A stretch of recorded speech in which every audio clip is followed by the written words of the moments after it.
Wahyu pasal 20. Kerajaan 1000 tahun. Lalu aku melihat seorang malaikat turun dari surga.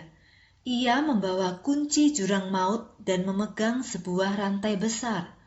Malaikat itu menangkap naga itu dan mengikatnya dengan rantai selama 1000 tahun. Naga itu adalah si ular tua yang juga dikenal sebagai iblis atau setan.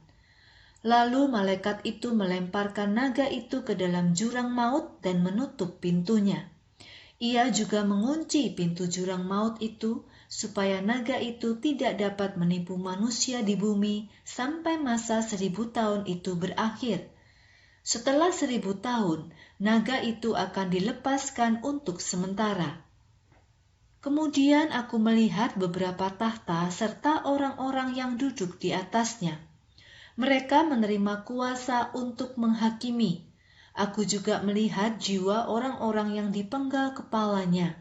Mereka dibunuh karena setia Mereka dibunuh karena setia pada kebenaran tentang Yesus dan firman Allah. Mereka juga tidak menyembah binatang itu atau patungnya dan tidak menerima tanda binatang itu pada dahi atau tangan mereka. Mereka hidup kembali dan memerintah bersama Kristus selama 1000 tahun. Tetapi orang mati lainnya tidak akan bangkit sebelum masa 1000 tahun itu berakhir. Inilah tahap pertama dari kebangkitan orang-orang mati. Diberkatilah orang-orang yang turut dibangkitkan dalam kebangkitan pertama itu. Mereka adalah umat kudus Allah.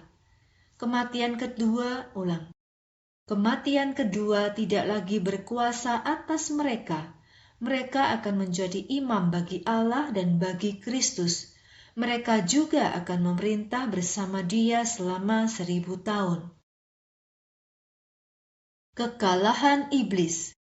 Ketika masa 1000 tahun itu berakhir, iblis akan dilepaskan dari penjaranya. Ia akan pergi untuk menyesatkan bangsa-bangsa pada keempat penjuru bumi. Bangsa-bangsa itu dikenal dengan sebutan Gog dan Magog. Iblis akan mengumpulkan orang-orang itu untuk berperang. Jumlah mereka sangat banyak seperti pasir di laut. Mereka berpencar ke seluruh dunia dan mengepung perkemahan umat Allah dan kota yang dikasihinya. Tetapi turunlah api dari langit dan menghanguskan mereka. Lalu iblis yang telah menyesatkan orang-orang ini dilemparkan ke dalam lautan api dan belerang. Disitulah binatang dan nabi palsu itu dibuang terlebih dulu. Di tempat itu mereka akan disiksa siang dan malam selama-lamanya.